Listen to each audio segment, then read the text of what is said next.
All right, cool. All right, guys, welcome out to the IBT Pilot Chat. We try to have these every other month so that we've got some decent updates for you, but we appreciate you joining us. We'll make this quick and we'll leave some time for any Q&As that you might have at the end, but this should go fairly quick. Just as a general reminder, this is considered a protected union hall event. So if you are management, you are free to move about somewhere else other than this pilot chat. So thanks, but no thanks. Anyway, thanks for joining us again. We'll cover a few things. We want to cover the day room settlement that we recently sent out to the pilot group. We were headed to arbitration, and you might have heard us say this before, but arbitration is extremely expensive. It can cost anywhere between $30,000 to $50,000 to arbitrate something. If you've been following, and we won't go through the history of the day room saga and its usage and the intent behind the LOA, you'll know why we were headed for arbitration. We felt like we had a pretty strong case, but when you get in front of an arbitrator, you never know how that's going to go. And as we learned, only 16% of our pilot group were using day rooms. So at the end of the day, we had to make a decision what was in the best interest for the entire pilot group. So the company sent over a very, very small settlement offer, and then we expounded upon it greatly, which we were happy that we ultimately came to an agreement. So hopefully you've seen the details, but if you do not want the day room, if you've got a sit of over 4 hours, you've got a $60 pay increase for that not taking the day room. If you want a day room and call for the day room and one's not available for your sit, then you get $90. Obviously, if you want a day room, those 16% of our pilots can still take the opportunity to have a day room. There was some last minute clarification that always comes through when you're trying to do any kind of contract negotiation. It's like things that came up that weren't foreseen. So the company has asked that if for those that have already filled out the form on a sit of over 4 hours and it's been inside the 4 hour mark, you might have gotten an email back from the company saying, hey, thanks, but please submit this after 4 hours. So if you have a sit 4 hours and you plan on taking the $60 and submitting the form, it's okay. The IBT has agreed that at 4 hours and 1 minute, you press submit on the form. If you have a sit that has become 4 hours, so yes, 4 hours or more, and now suddenly you have access to a day room, and instead you want the $60, and then for whatever reason, it then becomes less than the 4 hour sit that you thought you had, you can submit that form at any point, because obviously you will never get to the 4 hour mark. So if you have any questions or, hey, just submit it. You might get an email back from the company that says, submit this in another 20 minutes for whatever reason, but submit it then. So we felt that the settlement was in the best interest of the entire pilot group. It gave the entire pilot group more options and a little bit of money in the pocket of those that didn't want a day room in the first place. So at the end of the day, we were, I think, pleased with the settlement that came about, and we saved a lot of money by not going to arbitration. I'll cover one more thing before we continue on with the rest of the guys here. So we're headed for arbitration on deadhead seating and the 100 of grievances that have come through since September of 2022 about putting pilots in the cabin when there was first class or premium that were available. And after almost 2 years, the company not able to find a fix to this issue. We are headed for arbitration. In the interest of that, we are putting together what we think is a settlement offer to the company and hope to get that over to them in the next few days to avoid arbitration. We think it's a fair settlement. Hopefully it fixes the issues at hand. It takes care of those that have filed grievances, and it will create some kind of a penalty for the company and put cash money in your pockets in addition to the pay that you would normally get if you are on a deadhead. So we're hoping that sparks a conversation. That's slated for arbitration at the end of July with prep starting in early June. So we're trying to get this going now. The arbitration or the settlement on the day rooms was very last minute.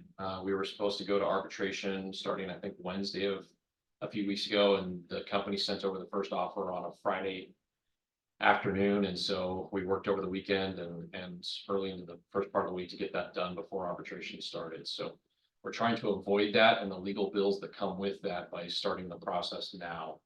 And then we'll be able to gauge if the company's interested or not in going to arbitration in July. So again, I think we got a good settlement for the day room. We hope to get another one and get this deadhead issue fixed and get the, I think we've got 76, 77, somewhere around there.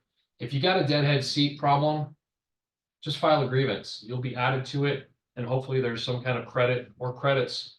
We have one pilot that's filed 12 different grievances on deadheads, and so if there comes a payout for all the grievances that have been filed, that pilot's going to get a nice little check based on those 12 grievances. So don't leave money on the table when a settlement is reached, because those grievances are taken care of as well. So one other, before we turn it over to someone else, is that the CSAs or customer service agents at the gate, by their own manuals, are not allowed to ask you to take the jump seat. If the flight is oversold and they're looking for people to move around, or they're offering for revenue passengers, it is in their customer service manual that the agent shall not ask the pilot to take the jump seat.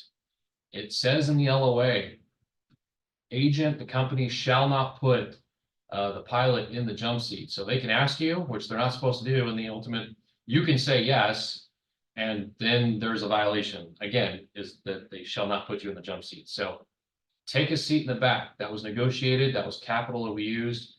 And file a grievance. If they ask you, file a grievance. If you don't get the correct seat, file a grievance, please. That's it for me. Before I forget, we got Joel Eisenfeld, Bo Raposo, Michael Hornbeck, and we've excused Devin and Ian are in the schoolhouse. So that's why there's 4 of us. We haven't just magically kicked people off the island. So we'll turn it over to Joel for a couple of things. Okay, first up, negotiations update. For those that don't know, I chair the negotiations committee, and I'm joined by Michael Hornbeck, Henry Simpkins, Hello. and Ian Alberts, and our attorney Paul Rudder are typically in the room. This last session, the previous month, we finally got a TA on section 23, which is the grievance related to discipline. For perspective for you, this is a 4-page document, the TA, and it took over 5 months, about 5.5 months to complete. So I say that just kind of for perspective of how long this process is taking. That's in part due to the company's resistance to doing anything new or different. And it's partly the time it takes us to draft language correctly, which we kind of, our mantra is we are going to do it right or not at all. And it's taking a very long time, but the results have been good. Obviously not getting into detail on the TA of section 23, but huge improvements were gained. The company clearly wanted to continue their current process of having no information sharing when a person is facing discipline, basically having a quote unquote kangaroo court, which we had no interest in continuing. And we've gotten many protections for pilots in this section with the new TA. Section 24, which is grievance procedure, and section 25, which is system board of adjustment, are now on the table and are being negotiated as we speak. We're going to be meeting this month with the company in Spokane to continue negotiations, and then the following month in Boise. If kind of 23 was an indicator of how long this might take, I would expect 24 and 25 to be at least several more months before we have a TA on any of them. But again, we're looking to get it done correctly, not necessarily fast. Moving to hotels, we have some new hotels in the system. Firstly, Helena. This market, we were hoping to have some more options. When the company sourced the market, there were 2 hotels. One of them did not meet standards, which left us with literally one option, which is the Holiday Inn Express, which will be the new crew hotel in Helena. I think it's adequate. I'm not terribly excited about it, but there's nothing wrong with it. You've all been at a Holiday Inn Express, that's what it is. Vancouver, we are at the Hilton Vancouver Airport now after the site visit. This was the hotel that we suggested the company use a year and a half or 2 years ago, last time we did a site visit in this market. They of course ignored our recommendation. They put us in a different hotel. We've had multiple issues with that hotel, and finally that hotel decided they no longer wanted our business. And after this second site visit in the market, they settled on the Hilton, which was our recommendation to begin with. There's kind of some labor issues going on with the Hilton and the Marriott property there. Their workers are on strike. There are picket lines around the hotel, and we've heard reports of basically the hotel staff taking you in the van to like a side door to bypass the picket line. We have issue with, as you being union members, crossing a picket line to go stay at this property. Obviously, the company does not share our concern. We recommend that as you go up and overnight in Vancouver, you call crew scheduling and say, we want a different hotel. Unfortunately, as part of this site visit, the company as a secondary hotel against our recommendation chose the Executive Hotel, which in a previous site visit, we found used needles on the ground and many other security concerns, which is the reason for us not recommending it for use. The company ignored that and is using it anyway. So if you refuse the Hilton and or the Marriott, you may find yourself at that hotel. Don't hesitate to call, not just in this situation, but any situation where you don't feel safe at a hotel, and tell crew scheduling you need a different hotel. The company's made clear that they choose the hotels they choose, but if anyone ever feels unsafe, they will not push back on someone calling and getting a replacement hotel. San Diego, we will be now at the Wyndham Bayside as our new crew hotel. This hotel overall, the location is very good. It's central downtown. There's lots of things to do, food to eat. The hotel itself is okay. The one issue that we've seen is intermittent noise issues from a venue next door that has music type events. So if this happens to you and you're woken up by music, you're not getting rest for some reason, you can do a number of things. You could call and reset your rest for 117, get a different hotel and recycle on your 10-hour rest. You could also just call fatigued. Now that we have our fatigue program, you can call as long as it's outside of your control, which certainly if the hotel is next to a music venue, that would be beyond your control. You're going to get pay guaranteed if you submit your report within the 72-hour period. Lastly, the new Reno hotel, the Element, I've gotten overwhelmingly positive feedback. Everyone seems to be very happy with that hotel. So I think you'll be pleased with that. The last thing is just hotel reports. We talked about this last pilot chat. Please keep filing reports. If you have, say, 3 items of different nature, internet, transportation, and a maintenance item in the hotel that are an issue, although I know it's tedious to file 3 separate reports, please do them individually so each item has its own report on Crew Connects. The reason for that is the company constantly points out that we've only had X number of reports per room night, and that doesn't justify doing anything about this hotel, which we know to be a problem. So the more hotel reports that we can get together and show that there's really an issue, the better chance we have of actually fixing these problem hotels. Did you have something to say on Crew Connects? Yeah, I've been doing quite a few CQ presentations recently and talk about the hotel reports, and it's come to light that a lot of people don't have access to Crew Connects. If you don't have access, please reach out to us. We've heard from people that they've tried the help link on there and it's gotten nowhere. We've had some positive, we've made way and gotten people access to Crew Connects basically if you don't have access to it. So please reach out so you are able to file the hotel reports. Yeah, and you can reach out to the Exco Horizon at apa1224.org email. That'll definitely end up in my inbox. You can use my email, but we have direct access to the people that facilitate that app, and they can get you your access. So make sure to let us know if that is an issue for you. I think that's all I have. So I will emphasize when Joel was talking about how long negotiations are taking. I think it's probably understood that our contract is amenable come December 31st of this year. We are under no assumption that we will have a contract by December 31st of this year. It's taking that long. But with that said, we always present things that are in neutral. This is the contract. This is what we negotiated. Vote up or down on what you think. I will say from a personal standpoint, I think we've made great progress in the sections that we've TA'd. And I'm pleased where we're at. And we are not agreeing to anything that we are not willing to agree on. Meaning if there's a section that we just cannot see through and there's an impasse, we don't agree to it and we move on. We park it and we'll come back to it. So we only TA the sections that we are pleased with and willing to put our names on. And we hope in the near future, whenever that might be, to present it all to you. But it is taking a long time, longer than I expected or any of us expected. But we're making sure that we get it right. So with that, we'll pass it over to Bo for a couple of things. Yeah, again, talk about the fatigue items that come up. First off, thank you for those who have been filling out your reports and emailing them to us ahead of time. They have substantially been getting better and better with more info and more details for the whole FRP to be able to discuss and vote on, instead of just one-line sentences of "I was too tired, I call out fatigue." Please keep including those details, but also please email them to us before you submit with the company. As I mentioned previously, we've had issues with some reports disclosing too much information, and the company unrightfully wants to go after those pilots for some of the issues that they've included in their reports.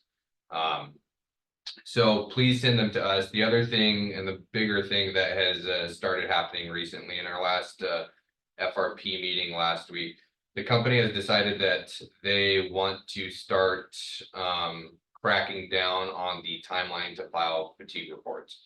Ever since we signed the LOA, it's always been 3 days. However, the company has valued having the reports period instead of not having them at all, and they've been disregarding the 3-day timeline. However, they want to start implementing the 3-day timeline pretty much immediately. So if you have a fatigue event that happens, you have to file a fatigue report within 3 days for it to be considered to get pay guaranteed. The only exception to that is if you have extenuating circumstances that arise and you're not able to file it.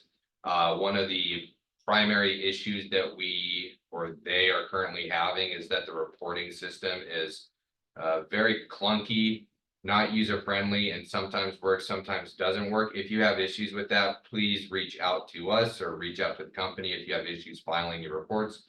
That is something that's considered an extenuating circumstance, and you will be able to get a little bit of extra time to file your report in terms of that. But the big thing is that the company and the union on both sides have been trying to track down pilots weeks, days, years, not quite that bad, but after the fact, to try to get you to fill out your fatigue reports. From the union side, we want you to get pay guaranteed from it if it's outside your control. From the company side, they wanted the data. However, the union won't be reaching out anymore because you won't be able to get pay guaranteed anymore for it, and the company won't be reaching out because they want to adhere to the 3-day timeline. So if you have that report, highly recommend sending it to Fatigue Horizon at apa1224.org as quick as you can, so we can look it over for you before you submit it with the company, and be able to submit it within 3 days of your fatigue event, so you can be considered for pay guarantee. Thanks, Bo. Michael, all yours. Yeah, so we're gonna start off with the stats for June, us versus the other guys. So for total monthly block, we're at 12,860.5 hours. SkyWest is at 11,569 and 13 minutes. We beat them there. Aircraft per day, we're at 40.6. SkyWest will be at 38.4. Block per day, we are flying 10 hours and 34 minutes. SkyWest is at 10 hours and 3 minutes. Legs per aircraft per day are 6.6 for us, 6 for SkyWest. Block per leg, we're at 1 hour and 35 minutes. SkyWest is at 1 hour and 41 minutes, so they beat us there. And then legs per day, 269.5 for us, 228.7 for them. So while we beat them in 1, 2, 3, 4, 5 out of the 6 categories, the spread of it tells me we are flying more per day, but we're not flying as much block. What does that mean? We're flying shorter hops, more legs. They're still getting the long thing flying, apart from Kansas City, Minneapolis, Anchorage. They're getting all the good SoCal stuff. I'm sure you guys saw the announcement of the new / reactivated routes that Air Group is bringing back. San Diego, was it San Diego, Reno, LA Pasco, stuff like that. 99% of that is being done by SkyWest. We get, I think, 1 San Diego Reno turn a day. So they get everything else. And then Alaska's taking the LA to Pasco. So it's a work in progress. We're still working on it. We're still gonna fight to get us the long thin stuff so SkyWest can go to Redmond. Again, just real quick, thanks to Bill Bowling for compiling this for us every month, as well as Scott Sylvester. They do a great job. The next thing I'd like to cover is jump seat stuff. For those of you who want to travel around on Southwest, there is still the ongoing issue of the Southwest gate agents not being able to find you by running you through CAS. That's because they have to go in manually and change your code from AS to QX. Air Group has us on one big file for CAS in turn for ID90 and my ID. So you have to have them go in and manually change the code. Some of the gate agents know it, a lot of them don't. Luckily, Bo here has put in a lot of work with gate agents in Portland for Southwest to develop a step-by-step checklist on how to list. That is available under the document library inside of the APA website. You search WN jump seat, it'll show up. And it's also on Box as well. Thank you. I didn't know. Also, we are seeing an increase in jump seat denials, both for outside airline employees and for our own pilots on our metal. A lot of that is coming out to being the CSAs. The big picture is the CSAs don't really know how to do it, or they just don't care to do it. And their reaction to that is lying most of the time to the pilot about why they couldn't list them. So if you get denied a jump seat, please let us know. We will take care of it. We are working actively with the company on this right now because it is a systematic issue throughout the entire system. So, and then last but not least, if any of you guys have the internet or social media, I'm sure you've heard about the United jump seater on Southwest, who whistle blew to the FAA. We can't confirm if that's true or not, but we're going to ask you here to please, for the love of God, call Pro Stands first. Do not report to the FAA, because the outcome of this between Southwest and United, if it's untrue or not, they are currently in a jump seat war. Southwest, what? Southwest is threatening to close the jump seat to United pilots and vice versa. So please just call professional standards if you see something on the flight deck that you don't like as a jump seater or as a pilot talking to a jump seater that's on your plane. We talk to all the other jump seat committees and the Pro Stands committees at other unions, whether it be ALPA or the other APA and American or SWAPA, you name it. We all communicate with each other on issues like this. We work really hard to try to keep these agreements flowing and keep these agreements open. So please don't call the FAA first. Please call professional standards. If it's that dangerous, that's a different discussion. But just please, for the love of God, call the union first so we can make sure people can get to and from work. That's it. All right. I think we got John Dodd. John, you on, buddy? If so, I thought I saw your name. So we're going to turn some time over to you for safety. There's John. Hey, sir. Hello. Going to turn some time over to you, my friend. Okay. I'll try not to take too long, but also be open to questions as you open it up for questions. Couple of thoughts that I had recently. There's been a few revisions that the company has rolled out to policy and procedure, and one of those has to do with our stabilized approach criteria. And just in short, there was something listed in there regarding, they did remove the 15-degree bank angle limit, which actually is a good thing. Happy to talk to people on the side about that.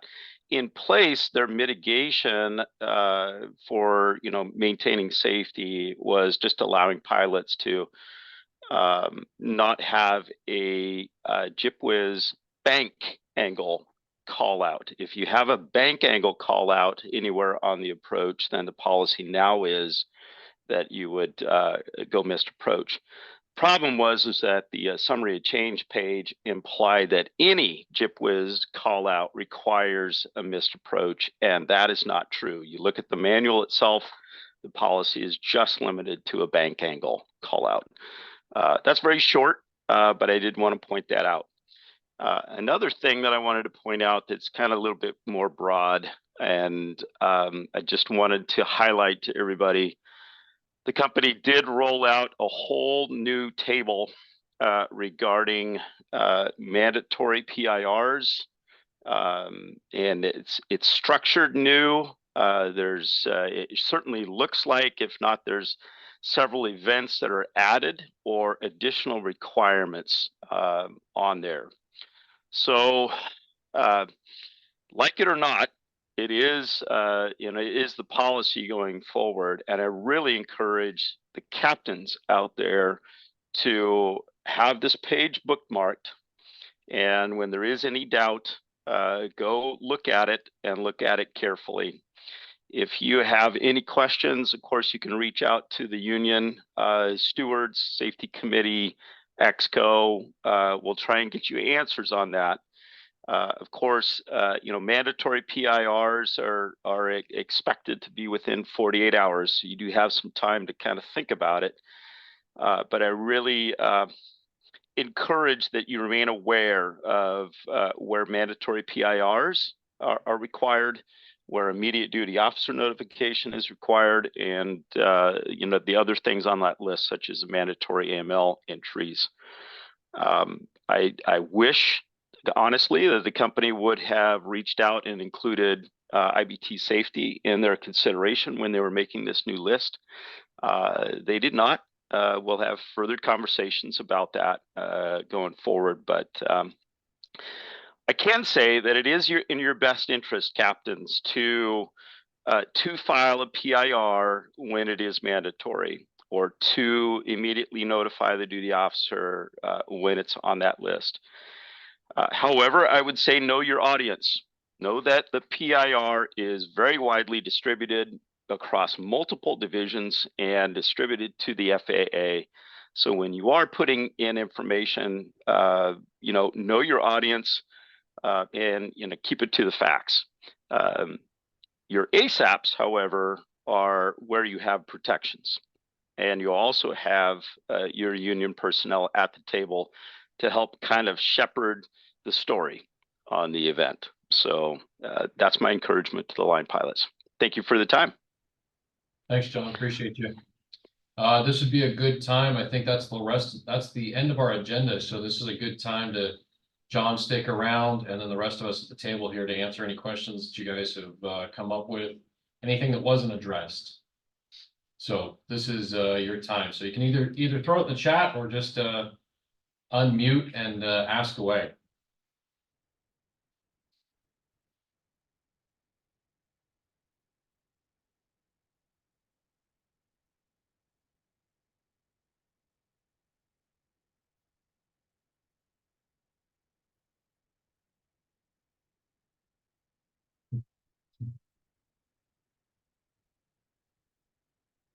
Any updates on Hawaii merger? So no. We've asked for a few things. I believe the last pilot chat or communications that have gone out to the pilot group is that we're concerned with some language concerning the feeder carrier language that get brought over from the Hawaiian contract would disrupt Horizon, as it were. And so we're looking for some protections in that that'll make sure that that goes away. We feel that language is in there to protect the inter island flying for the 717s. But we don't know. We can only assume. So we want to make sure that there's parties in the room that are making sure that that's not the future of air group. So the company just did send over something as a preview that I guess you guys will be getting as far as a input committee that they're looking for. So you guys will be getting some kind of communication from the company about applying for this committee that's going to be advising. I don't really know. It's for you guys would all be volunteer anyway. So if you want to volunteer to advise how this affects Horizon, I really don't know how that works, but anyway, you'll get it from the company. So no new updates. Jason Berry has gone dark and quiet, and auto, and haven't been able to make contact with him. So everyone else is pretty much tight-lipped. So we have nothing. We're waiting for further advisement of how this looks in the future. So that's what we got. Got Ted Carlson next. So the policy regarding Sorry. Denali tours circling. It's 270. Does 270 returns constitute circling? Yeah, so John, this is, yeah, good. Thanks for, yeah, we saw that too. So I'll just let you go ahead and take this. Okay, haven't been involved in the behind the scenes on what we now ultimately see is this policy regarding Denali tours. I can tell you the intent behind the language, though the language itself does kind of beg the question that you're asking there, Ted. The to be in line with the company's intent on that is that you would just do a flyby of Denali, no maneuvering of any type around Denali, but flyby on one side or the other. I know that means that you can't show Denali to the other side of, the guests in the other side of the aircraft. But unless there is another reason, operational reason, that you're just using that time with, to build out the ATC delay that you might be on, or a fuel burn need or something like that, that you would just do a flyby on Denali. I hope that answered that. Thanks, Sean. But so to clarify, if you plan on doing those terms, to get a hold of dispatch. Yeah, follow the rest of that policy in order to be in compliance with the company's new instructions on that. Yes. All right. Thanks, Sean. Yep. We'll let Joel take JD Hood's question on a Reno hotel. And Chris too. Okay, so JD asks, hotels, Reno is the Element Hotel, a long-term primary hotel? Yes, it is. For the time being, that will be the crew hotel in Reno. I don't know if any plan changes to that. That being said, hotels eventually seem to come and go, but for the time being, it will be the primary. Chris asks, for the YVR overnight, and Sorry. it's gone. If I refuse 2 main hotels and the third is dangerous hotel, what would be most likely to happen from there? Well, there's a very good hotel option, which should be on our secondary list, which is the Versante Hotel. The company refused to put that on our secondary list because it costs more. That is a hotel that we just vetted. It is excellent. There's nothing wrong with it in any way, shape, or form. So you could certainly suggest the Versante to crew scheduling. The other thing that might happen would be using the IROP language in our contract, and that would allow the company to select a hotel that's 3.5 stars or better, or in and around that area. That's kind of, it just depends what would be available, I suppose, and what they could find. And Chris, there's 3 lists. There's the primary list, which is the one we normally overrun at. There's a secondary list that we use in case the main primary hotel is oversold or closed or water leak or whatever. And then there's a preferred list, which is like a third option. Is the Versante on the preferred list? No, it's not. It's not on any list. Okay, so right now we have two. We have the Hilton, which is the primary, and the Executive, which is the dangerous hotel you're referring to. That's the secondary hotel. You can deny both of them. If you don't feel comfortable crossing a picket line or being shuttled through the kitchen like it's the scene from The Godfather Part 2, you can call them and tell them you're not comfortable. Carlos has told us in a meeting, if you don't feel safe or comfortable at a hotel, call crew scheduling and get a new hotel.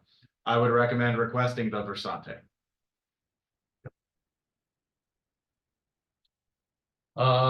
Ryan asked about the Sims and out-of-state sim sessions, so not aware of anything there. Obviously, I think some of us were on the pilot chat the company had a few weeks ago regarding that, but I do believe that 23 is back, so there shouldn't be anything. I will say if they do go to out-of-state sims, and my hotel guys can jump in here, but again, an arbitrator has made it clear that training hotels don't count for minimum hotel standards. So while we would love to have a say in your accommodations of any out-of-state sim sessions, we cannot. So Yeah. I will add to that though. We have seen some pretty woefully substandard accommodations. If you're not getting rest because the accommodations aren't suitable, regardless of what the minimum or lack thereof is, you can always call fatigued and fill out your report and get paid. Secondarily, you can always call off and just say, I'm not fit for duty for whatever reason, if something weird's going on, or you can call scheduling and say, I understand that contractually this hotel is compliant because there is no standard, but I'm not staying here, and leave them with that option. So there's a lot of things you can do, and if you need help, you can always email the exco or myself, and we can get on the phone and walk you through the process and kind of what, I guess, trigger words to say or techniques to use to try to get your situation sorted out. And if out of state, or if we don't have a lot of sims for use, we will communicate that with you when we find out, because there's a surprisingly small amount of 175 sims available to the public worldwide. They're in, to my understanding, St. Louis, Paris, France, and Cameroon, which is a country in Central Africa. Mhm. So if there's a footprint in the future that unfortunately will require our pilots to have to go to Africa or Europe, I'm sure that we would be involved with that decision-making process, because that's pretty extreme. So if that does change, you will definitely hear it from us. I'm personally interested to see what accommodations the company might select in Cameroon. the company likes to say ready, safe, go. That's kind of the motto, right? And if there's if you're not safe, then to stop the operation, you have full authority. We would like to convey to the pilot group that fatigue and that word is kind of the same pausing effect on everything that's going on. So if you are uncomfortable with what's happening and you can't seem to rectify it on your own, and you're going down a bad route, and it's fatiguing and it's beyond your control, then please pause the operation and fatigue if you need to. So I forgot. What's that? I forgot something about that. Oh yeah, good. Sorry, I forgot something about jump seats. Captains out there, please make the walk. It's okay to take a delay to make sure everybody gets on board. We would encourage you to do that. All the jump seat committees in this country, we have a unified call of make the walk.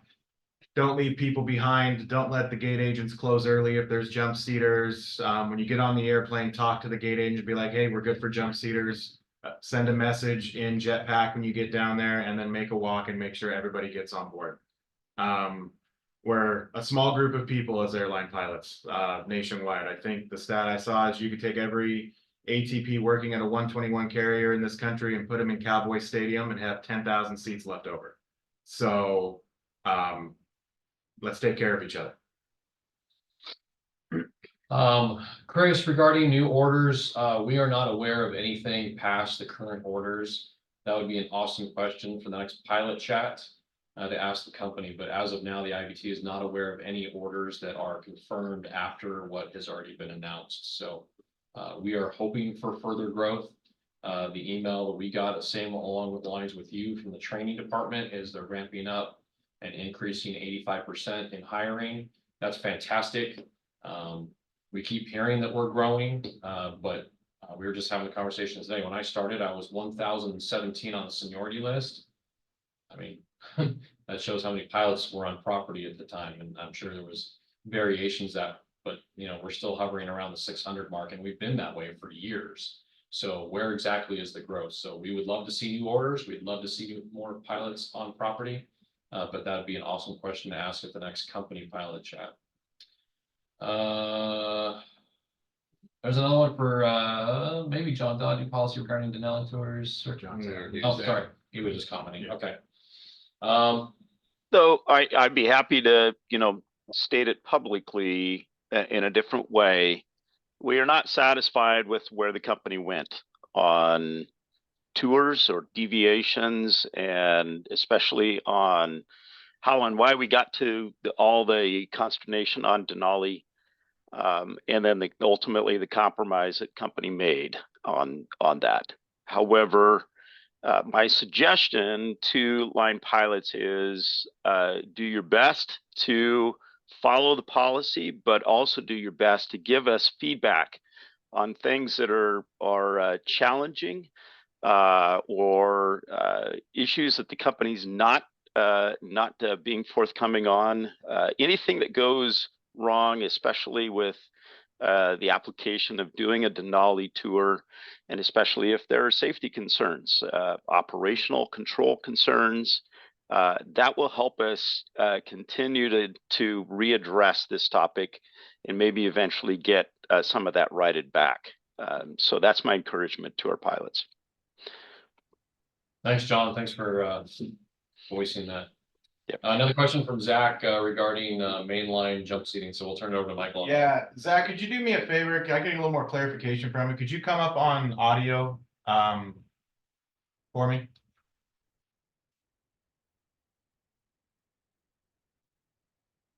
He's in cruise right now.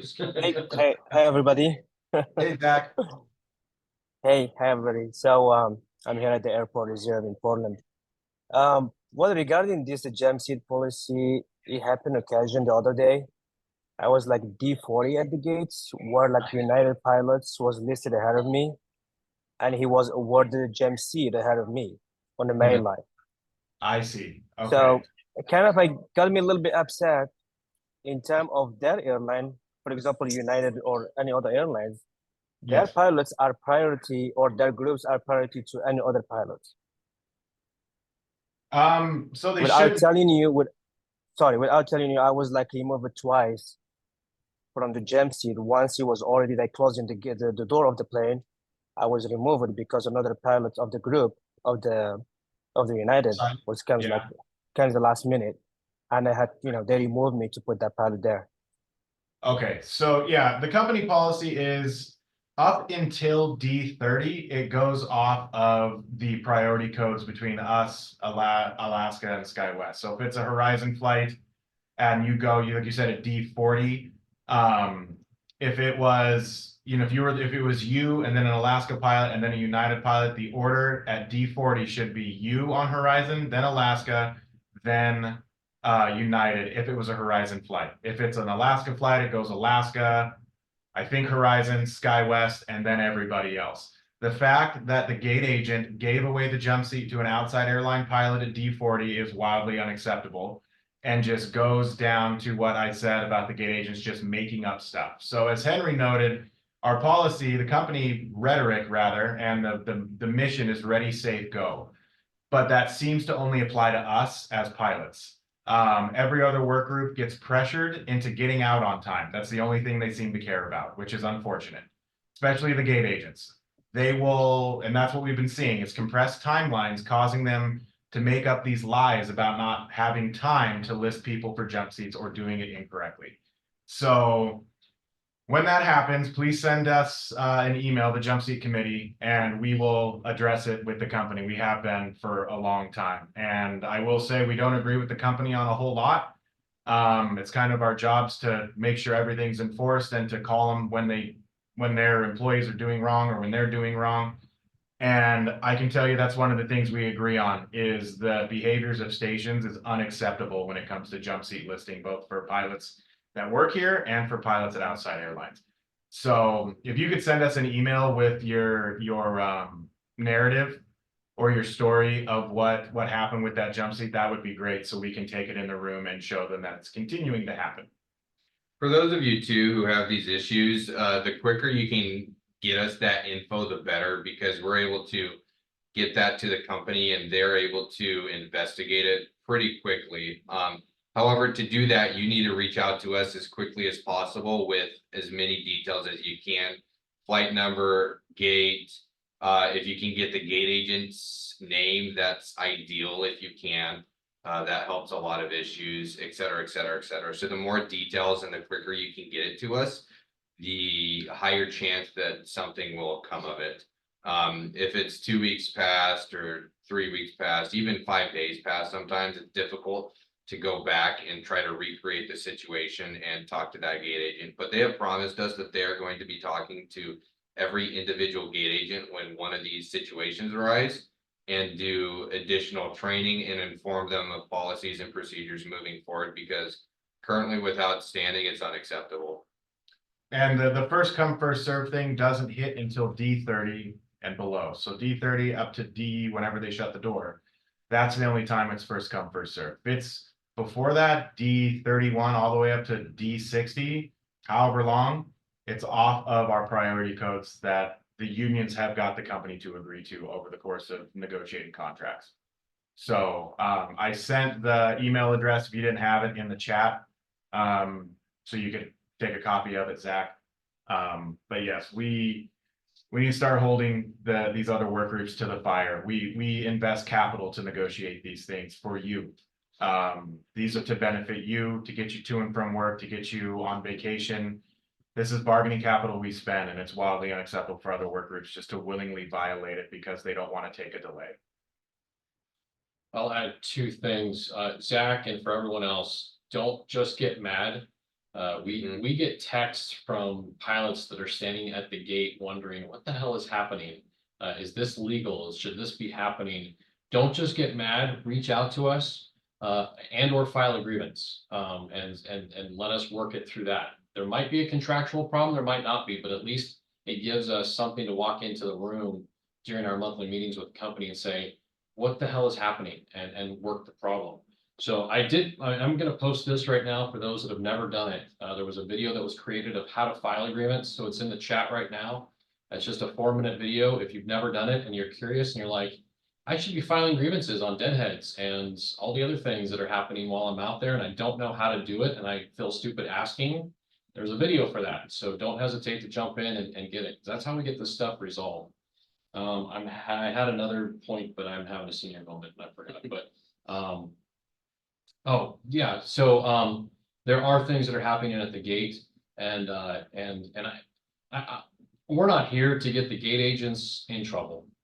But the last reasoning that we got from the company was that there are training issues and attrition issues with the CSAs. And if they're underpaid and they can't keep them staffed, that's their own problem. However, could you imagine that same argument with the pilots? So-and-so is a new FO. So, you know, their training wasn't great and they might not know the FOM or any of the other manuals or what they're contractually obligated to do as a pilot. Could you imagine that? No. He's new. So- He didn't mean to land in the grass. Yeah. He'll try we can't again do that? next time. Yeah. We can't do that. Okay. But could you imagine if we use that same argument for us as well? It's like, no, if you're going to employ that person, then they should be aware of what's in their CSMs and every other, company policy. So we're trying to work that with the company right now to increase training to make sure that these problems aren't happening. But if they are happening to you and your crew, say something and just text us or email us or something so we can at least, and if you want to be de-identified, that's fine. Most of the time the grievances, we don't mention your name in the room. We just talk about the grievant. So don't worry about getting a black name or anything with the company. It's we try to do this de-identified. We just try to solve the problem so it doesn't keep happening. So again, that link is there for you that don't know how to file a grievance. We encourage you to do it so we can help further further the fixes around there. I got this. Okay, Michael, go ahead.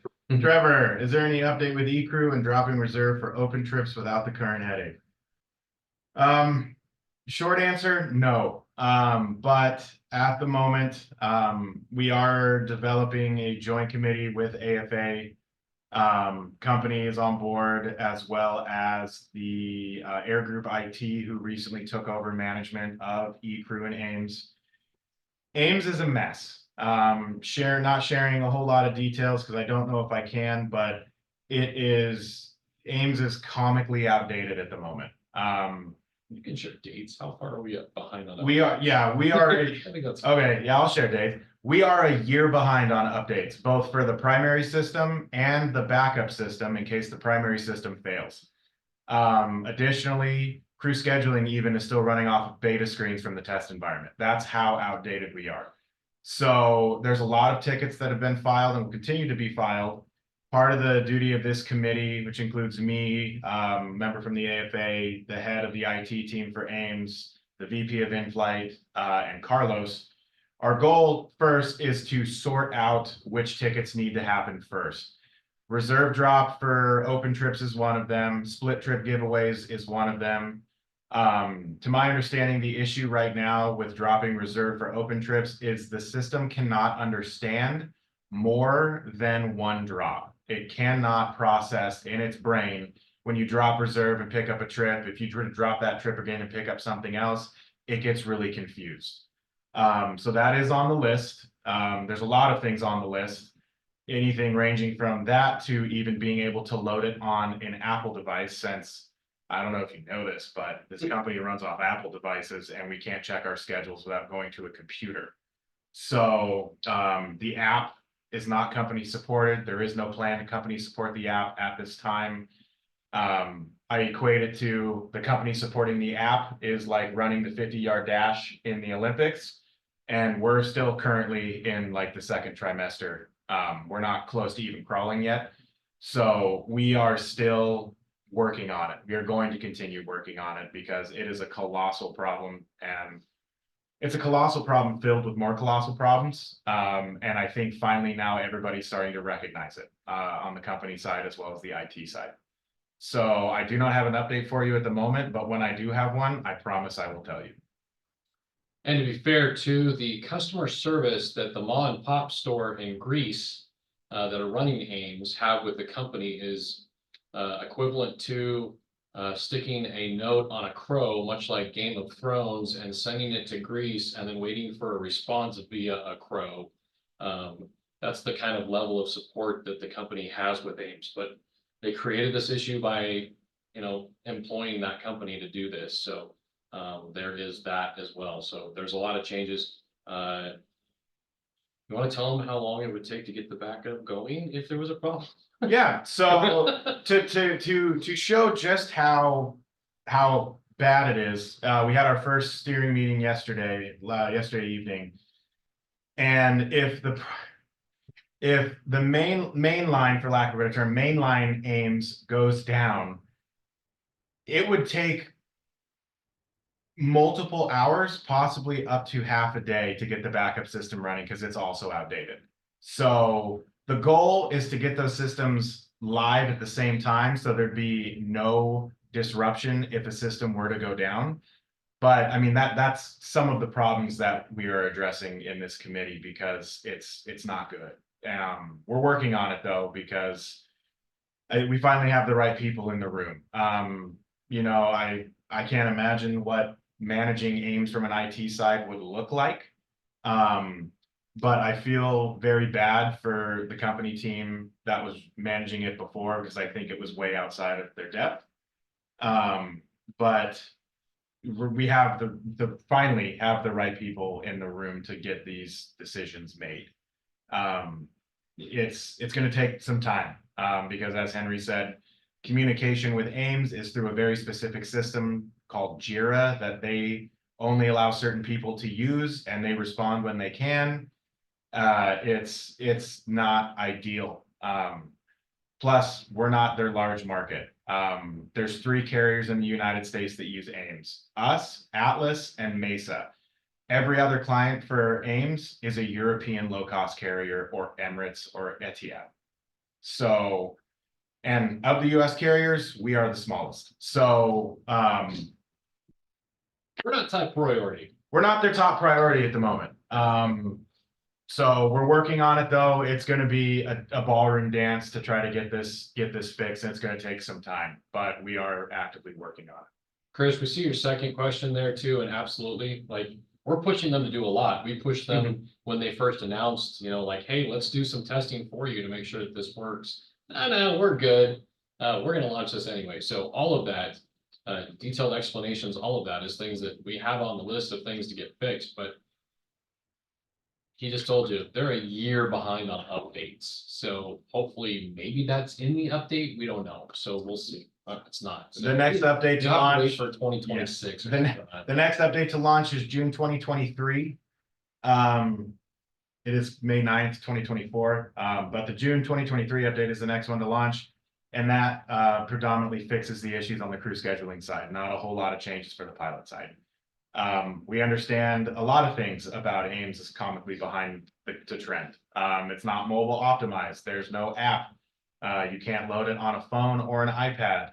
They didn't know that until yesterday when I physically showed them in the room with my phone that I could not look at anything. So it's going to be a long road. Luckily, we have a lot of good help. We just brought on a gentleman it's under the scheduling committee, but his primary role will be with Ames. He is a paint captain. His name is Jason Welch. In a previous life, he was an IT manager for a little small mom and pop company called Nordstrom. So he knows his way around a computer and around issues like this. So he is going to be our Ames guy, one of our Ames guys moving forward. He's going to be, and already has been, a tremendous help to us in a lot of other avenues. So if you see him, ask him questions, tell him thank you, because he's going to be a huge part of making Ames better and actually making it function as scheduling software. We're coming up on 1 hour, fellow Horizon pilots. So any last questions? We're here, but anything last that anybody needs to jump in there? We'll stay on the line as long as necessary, but that's all we had on the agenda. We appreciate the questions. Yeah, go ahead. So I hear somebody talking. Hey, Henry, it's Tanner. I like your picture, Tanner. Quick question. Somebody, what? Yeah. I like your picture. You ever gonna slow down? Somebody posted on Facebook within the last week asking about who do I contact for vacation slide or all those things that used to be through the eCrew portal and they're now through the contact, just the vacation email. But I think that there's still a few references in the contract that say this will be handled through the portal or whatever. Is there any path to just kind of get all that stuff consolidated? Like, I know the company sent out an email saying all of this stuff, just email us for that, but those emails have a habit of disappearing. Yeah, so that's a great question, Tanner. As things have morphed and changed, let me say this first. If you're sending an email to the company and questions like that, I would always, if I were you or any other pilot, CC the exco or stewards. You would be amazed at the response rate and or detailed level of answer you get if they know the union is also looking at what they're saying. So from here on out, if you have communication with your base chief pilot or anybody from the company, just stick us on there. If it doesn't apply or there's not an immediate question to us, but at least it's on our radar, and then we'll watch for the response, be like, that's not really right. So they wanted to consolidate all of that, which was fine. The second part of that is I started going, I had this personal pet project I wanted to do is have an updated CBA with all of the changes from the LOA and all the side contracts and all of the, side letters of agreement. And after about 3 hours of trying to consolidate them all, so the pilots, everybody could just tune to one document and look at what is current book. what do I get for per diem? And what happens in this scenario that we agreed to something back in 2018 that's off in this side letter, and after about 3 hours, I wanted to punch myself in the head. I think I did. It was So- like when your friend asks you to move, help him move, but then you go over and he hasn't packed anything yet. Yeah. Yeah. Yeah, and so I did it to myself. So I'm working on it, and it might take a while, and maybe it gets done before we get a new CBA. But I'm trying to work on it. So everything is through the vacation hotline at the moment. Send all requests over there. And again, if I were you, please CC the Exco Horizon. So we have an eye on it as well. And our contract is older. You know, there's a lot of stuff that's changed between now and when it was signed. Perfect example, we were going through it today, looking at definitions, and one of the examples was a Fokker F-28 captain transferring to a Q400 captain. So it's older. But yeah, there are changes. Henry is doing a great job trying to stay above water. I will get done when all you Fokker pilots transition to the E's. Yeah, That's right. yeah, when the F-28 guys Yeah. decide to come over, so F-27, but he is doing a good job. We saw a little Yeah. brief of it today. We'll try to get a document compiled that makes sense, because as you know, there is a ton of LOAs, LOUs, MOAs that need to be consolidated. You said we, are you volunteering to help me move now? I haven't moved into my house first. Yeah, Noted, but I don't. Okay. I'm yeah. kidding. Michael just called out T for that assignment, so. Anyway, if there's nothing else, we're gonna go ahead and sign off. You can always contact us. Most of you have our own personal information, but always email us or text us or whatever you guys need, smoke signals, however you need to get a hold of us. We're here for you. Support you on the line, support you on your off days, whatever you need, just get a hold of us. So we appreciate every one of you and for your support. Thanks for being here. Thanks for your questions, and we'll see you around campus. Thanks, guys.